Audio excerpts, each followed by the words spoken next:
नमस्कार। रेडियो रिमझिम से प्रस्तुत है स्थानीय हालचाल। पहले मुख्य हालचाल। एनडीपीएस के एक आरोपी को हुई 10 वर्ष कैद की सजा। जिलाधिकारी ने नीलाम पत्र वादों की समीक्षा। औद्योगिक क्षेत्र का डीएम ने किया निरीक्षण। दिव्यांग जनों के लिए जॉब मेला का हो रहा है आयोजन। नगर निकाय के कर्मियों का अनिश्चितकालीन हड़ताल हुआ शुरू। स्थानीय हालचाल के इस अंक के साथ मैं निकेत मिश्र। अब हालचाल विस्तार से। नगर थाना की पुलिस ने 2024 में एनडीपीएस और आर्म्स एक्ट के मामले में एक आरोपी पर केस दर्ज किया था और इसी मामले में आज एडीजे 2 की अदालत ने दोनों पक्षों की सुनवाई के बाद फैसला सुना दिया। इसमें अभियुक्त को 10 वर्ष सश्रम कारावास की सजा हुई और 1 लाख रुपए के अर्थदंड की भी सजा सुनाई गई। बताया जा रहा है कि कांड संख्या 353 2024 में कोर्ट ने सुनवाई करते हुए इस कांड के अभियुक्त शशि रंजन कुमार उर्फ समीर डांगी उर्फ साबिर, पिता कमलेश प्रसाद, साकिन गुरांव, जिला गया को इस मामले में सजा सुनाई गई, जिसके बाद पुलिस ने इसे गिरफ्तार कर जेल भेज दिया। बताया जा रहा है कि आरोपी अगर 1 लाख रुपए का अर्थदंड जमा नहीं करेगा तो इसे 6 महीने की अतिरिक्त सजा भी भुगतनी होगी। इस मामले में अभियोजन पक्ष की तरफ से ललन द्विवेदी ने पैरवी की और इनके पैरवी पर ही अदालत ने आरोपी को सजा सुना दिया।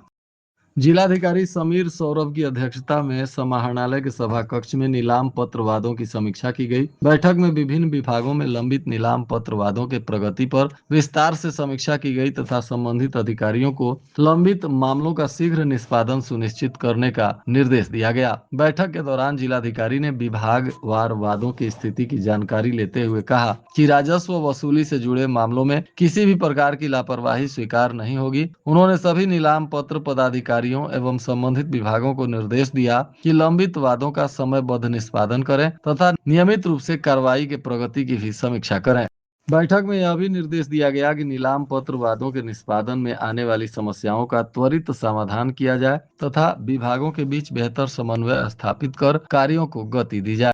जिलाधिकारी समीर सौरभ के द्वारा बिहार औद्योगिक क्षेत्र निकास प्राधिकरण के अंतर्गत औद्योगिक क्षेत्र हथुआ के फेज 1 एवं फेज 2 का निरीक्षण किया गया। इसका उद्देश्य औद्योगिक इकाइयों के सुचारू संचालन, स्वच्छता व्यवस्था तथा आवश्यक वैधानिक एवं प्रशासनिक मानकों के अनुपालन का जायजा लेना था। निरीक्षण के दौरान जिला पदाधिकारी ने कई कंपनियों के परिसर का भ्रमण कर वहां संचालित गतिविधियों का अवलोकन किया। इस दौरान इकाइयों में साफ सफाई की स्थिति, उत्पादन एवं संचालन संबंधित व्यवस्था का भी अवलोकन किया गया। इस दौरान जिला पदाधिकारी ने Sukh Sansar rice industry private limited, MS Bharat petroleum corporation limited और मेडिकॉन वेंचर तथा राज इंटरप्राइजेज और MS Weldtube engineering private limited company का भ्रमण किया। जिलाधिकारी ने वहां उपस्थित इकाई संचालकों से संवाद करते हुए कहा कि प्रशासन औद्योगिक विकास को बढ़ावा देने के लिए पूर्णतः प्रतिबद्ध है। औद्योगिक क्षेत्र में संचालित किसी भी इकाई को संचालन संबंधित किसी भी प्रकार की प्रशासनिक अथवा अन्य समस्या होने पर इसकी जानकारी जिला प्रशासन को उपलब्ध कराएं ताकि उसका शीघ्र एवं प्रभावी समाधान सुनिश्चित किया जा सके। उन्होंने आश्वस्त किया कि उद्योगों के सुचारू संचालन एवं विस्तार के लिए जिला प्रशासन के द्वारा हर संभव सहयोग प्रदान किया जाएगा। इस अवसर पर महाप्रबंधक जिला उद्योग केंद्र गोपालगंज भी उपस्थित रहे। 31/7/2026 यानी शुक्रवार को गोपालगंज के बुनियादी केंद्र में सुबह 11 बजे से दिव्यांग जनों के लिए रोजगार मेला का आयोजन हो रहा है। इसमें महिला और पुरुष दोनों ही तरह के दिव्यांगजन आयोजन में हिस्सा ले सकते हैं। 10वीं से ऊपर के अभ्यर्थियों की आवश्यकता है। पुरुष और महिला दोनों ही दिव्यांगजनों को सिवान और पटना तथा गोपालगंज में कार्य करने का अवसर मिलेगा। बताया जा रहा है कि अलग अलग विभागों के लिए लगभग 7,000 से 15,000 के बीच सैलरी भी निर्धारित की गई है। अधिक जानकारी के लिए जिला नियोजनालय से संपर्क किया जा सकता है। इसके अलावा 12/8/2026 को भी एक दिवसीय जॉब मेला का आयोजन हो रहा है और व्यावसायिक मार्गदर्शन मेला का भी आयोजन होगा। जिला नियोजनालय की तरफ से इसका भी आयोजन किया जा रहा है, जिसमें 20 से अधिक कंपनी हिस्सा ले रही हैं। रोजगार के लिए इच्छुक व्यक्ति जिला नियोजनालय से संपर्क कर सकते हैं। आज से नगर निकाय कर्मियों की अनिश्चितकालीन हड़ताल शुरू हो गई है। नगर निकाय कर्मी अपनी 3 सूत्री मांगों को लेकर संयुक्त संघर्ष मोर्चा के बैनर तले अनिश्चितकालीन हड़ताल पर गए हैं। इस दौरान सैकड़ों सफाई कर्मी अम्बेडकर चौक के पास अनिश्चितकालीन हड़ताल पर भी बैठे हुए हैं और अपनी मांगों को लेकर लगातार विभाग पर दबाव बना रहे हैं।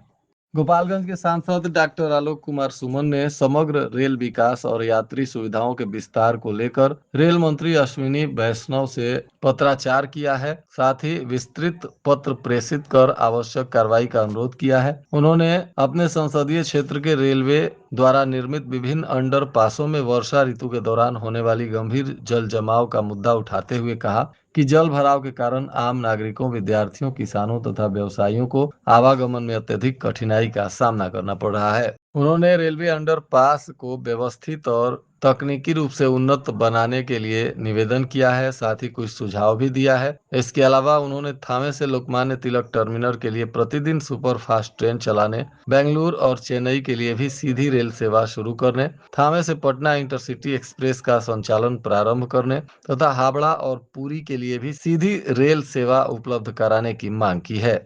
जदयू पार्टी के जिला अध्यक्ष प्रमोद पटेल ने थावे के भवानी इंटरप्राइजेज एवं इंडियन ओवरसीज बैंक का शुभ उद्घाटन किया। इस दौरान समारोह को संबोधित करते हुए उन्होंने कहा कि आम जनता की सुविधा के लिए इंडियन ओवरसीज बैंक का ग्राहक सेवा केंद्र खोला गया है और इससे विशेषकर गरीब जनता को लाभ मिलेगा। मोहम्मदपुर थाना की पुलिस ने भी 80 लीटर स्प्रिट और 28 लीटर से अधिक देशी शराब के साथ एक आरोपी को गिरफ्तार किया है। बताया जा रहा है कि पुलिस ने विशेष अभियान के दौरान छापेमारी करते हुए खेतों के अंदर से स्प्रिट पकड़ा है और साथ ही 28 लीटर से अधिक देशी शराब के मामले में अभियुक्त गोविंद राम को गिरफ्तार किया गया है। यह आरोपी मोहम्मदपुर क्षेत्र के ही रहने वाला बताया जा रहा है।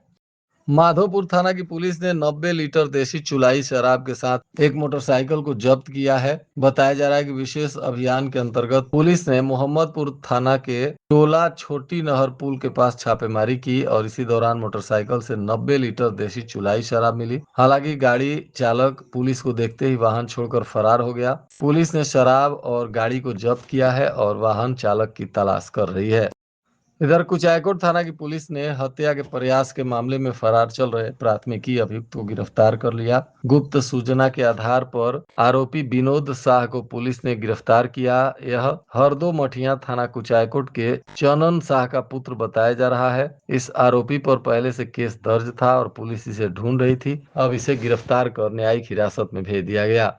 कुचायकोट पुलिस ने चोरी के भी एक मामले में अप्राथमिकी अभियुक्त को गिरफ्तार किया है। बताया जा रहा है कि कांड संख्या 157-18 में पुलिस ने अप्राथमिकी अभियुक्त कृष्णा सिंह, पेशर माया सिंह, साकिन अरना बाजार थाना उचका गांव को गिरफ्तार किया। अब इसके विरुद्ध आगे की विधिक कार्रवाई की जा रही है। इधर जादवपुर थाना की पुलिस ने 414 लीटर देशी शराब को बरामद किया और एक कार को भी जब्त किया गया है। बताया जा रहा है कि अवैध शराब के विरुद्ध अभियान चलाते हुए पुलिस ने जादवपुर मौजा टोला 3 मुहानी के पास गुप्त सूचना के आधार पर छापेमारी की, जहां कार से भारी मात्रा में शराब को जब्त किया गया। पुलिस टीम को देखते ही वाहन का चालक रात्रि के अंधेरे का लाभ उठाकर गाड़ी छोड़कर फरार हो गया। पुलिस ने कार और शराब को जब्त किया है तथा वाहन मालिक और चालक के विरुद्ध कांड दर्ज कर आगे की विधिक कार्रवाई की जा रही है।